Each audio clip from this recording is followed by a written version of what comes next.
नमस्कार, आप देख रहे हैं इंडिया न्यूज। मैं हूं आपके साथ शोभना यादव। तमिलनाडु की मुख्यमंत्री जयललिता का बीती रात निधन हो गया। 68 साल की जयललिता ने रात 11:30 बजे चेन्नई की अपोलो अस्पताल चेन्नई बंद भी है। शाम 4:30 बजे जयललिता का मरीना बीच पर एमजीआर की समाधि के पास अंतिम संस्कार किया जाएगा। वहीं जयललिता के अंतिम दर्शन के लिए पीएम मोदी भी रवाना हो गए हैं। Around early 80s, I think 1983. Since then, on many occasions, I had interaction with her, and on all subjects concerning development and administration. She had a wonderful mastery over facts and theories. She is a fighter. Until the last moment, she fought against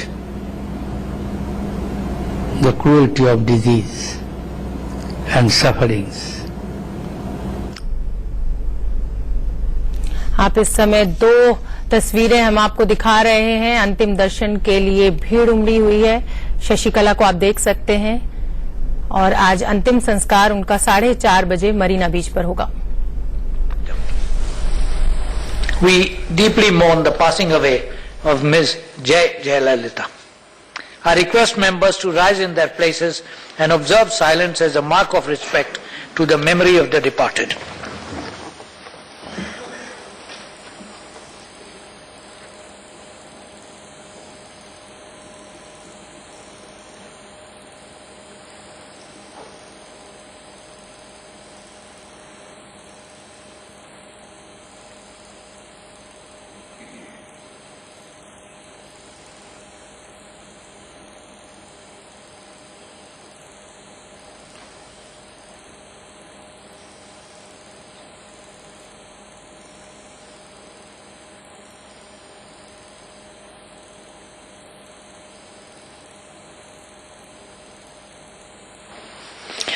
Secretary General will convey to the members of the bereaved family our sense of profound sorrow and deep sympathy. As a mark of respect to the memory of Ms. Jayalalitha, Chief Minister... And Puruchitalavi, meaning a revolutionary leader, a multi-faced personality, Sylvie Jayalalitha was an accomplished classical dancer and successful actress who acted in over 140 Tamil, Telugu, Kannada and Hindi films. In her demise, the country has lost a highly popular, courageous and eminent political leader. The House may now stand in silence for a short while as the mark of respect for the departed soul.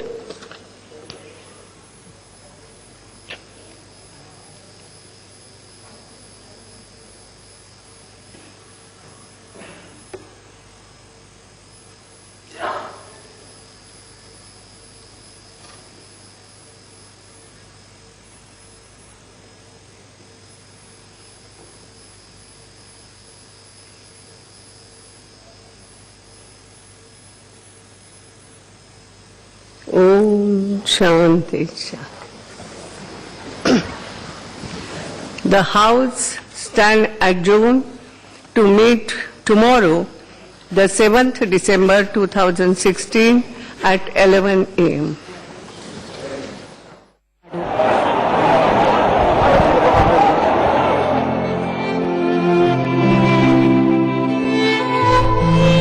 आप देख सकते हैं तस्वीरों में उनके अंतिम दर्शन के लिए जन सैलाब उमड़ा हुआ है। लोग नम आंखों से उनके अंतिम दर्शन के लिए पहुंचे हुए हैं।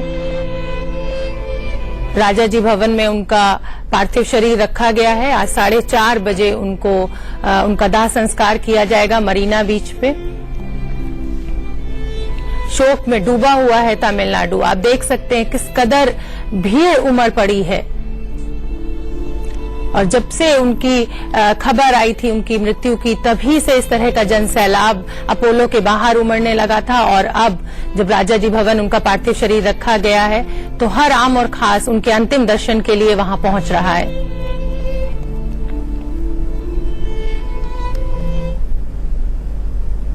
68 साल का ये सफर अम्मा का यहाँ पर आकर खत्म हुआ। स्टेट फ्यूनरल होगा उनका। यहाँ पर तमिलनाडु के तमाम लोग आए हैं जो अपने लास्ट रिस्पेक्ट्स पे कर रहे हैं, और वहीं कई सारे ऐसे पॉलिटिकल लीडर्स भी होंगे जो आएंगे और अपनी श्रद्धांजलि अर्पित करेंगे। 68 साल भारतीय राजनीति में एक बहुत ही छोटी उम्र होती है। इस छोटी उम्र में जयललिता ने बहुत कुछ कर दिखाया, लेकिन अरमान बहुत थे कि कभी प्रधानमंत्री बनेंगी, कि और भी बहुत कुछ काम करेंगी, लेकिन मेडिकल कंडीशंस के वजह से वो ये नहीं कर पाई। और अब न केवल तमिलनाडु के लिए लेकिन भारत के लिए ये बहुत ही बड़ा नुकसान है। कैमरा पर्सन संजय रोहिला के साथ चेन्नई में गीता मोहन, इंडिया न्यूज। तमिलनाडु मुख्यमंत्री जे जयललिता, जिनका कल चेन्नई में मृत्यु हुआ, उनका स्कूलिंग यहीं से शुरू हुआ।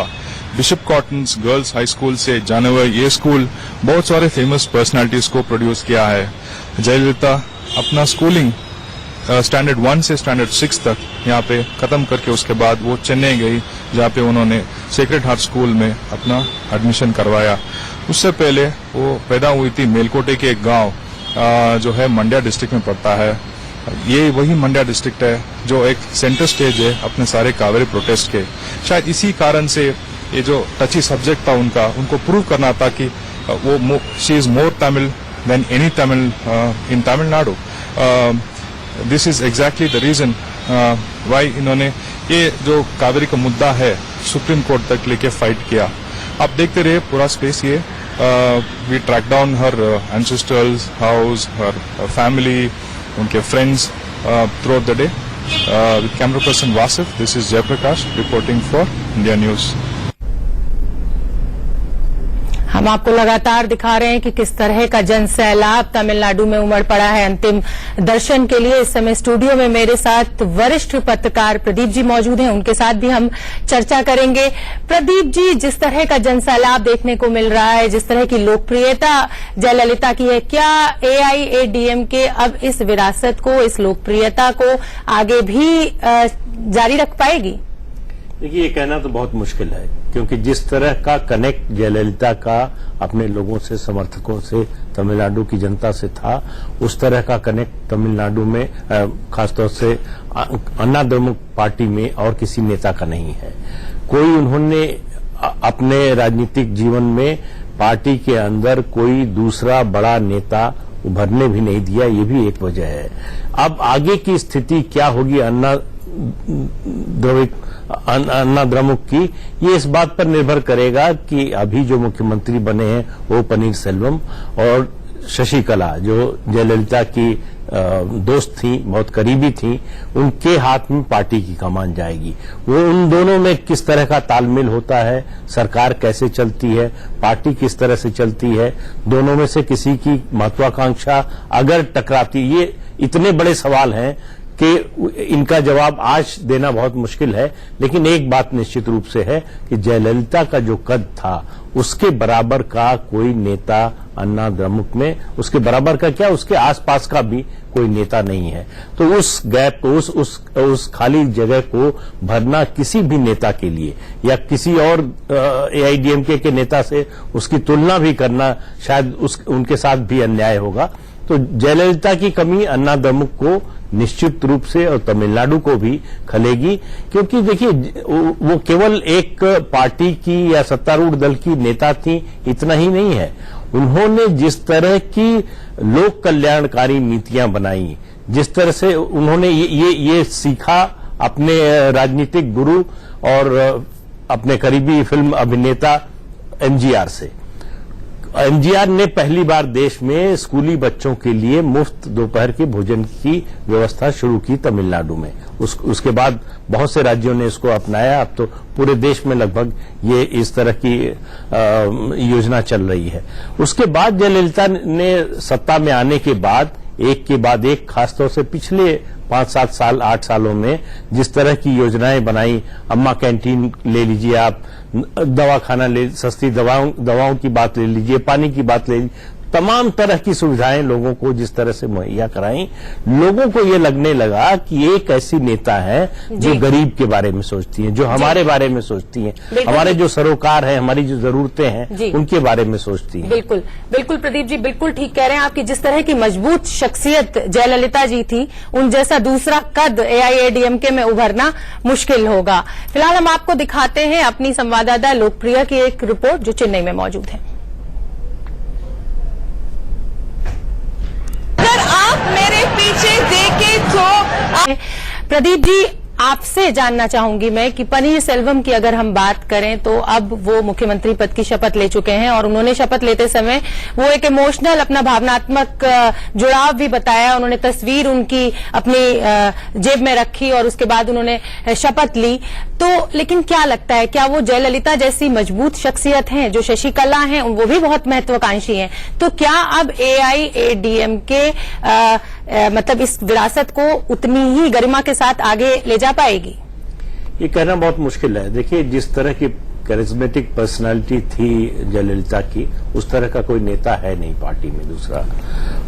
दूसरा वहां पार्टी में जो भी नेता हैं, वो जो ऊपर आपको दिखाई दे रहे हैं, चाहे शशिकला हो, चाहे पनीर सेल्वम हो, उसका क्राइटेरिया एक ही था कि कमिटमेंट और लॉयल्टी लीडर के प्रति कितनी है।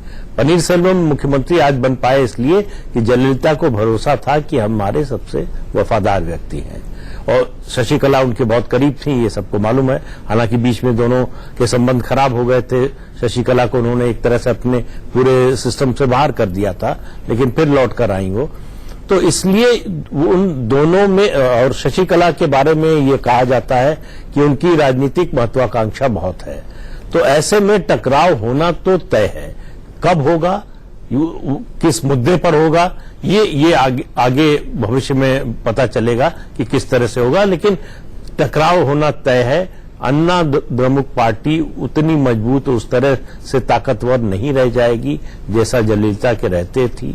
तो इसका फायदा जो है, एक तो द्रमुक को मिलेगा अपने को कंसोलिडेट करने के लिए कि हम विकल्प के तौर पर सबसे मजबूत है। दूसरा, नई पार्टियों के लिए रास्ता खुल सकता है, खासतौर से जो दो राष्ट्रीय पार्टियां हैं, बीजेपी और कांग्रेस। जी प्रदीप जी, बिल्कुल ठीक कहा प्रदीप जी कि अब किसी तीसरी पार्टी का भी उसमें जो है कि वो जुड़ सकती है। कांग्रेस और बीजेपी पुरजोर कोशिश भी करेंगे और उतनी शख्सियत जो है वो मजबूत नहीं है इनकी। बिल्कुल सही बात है पनीर सेल्वम की।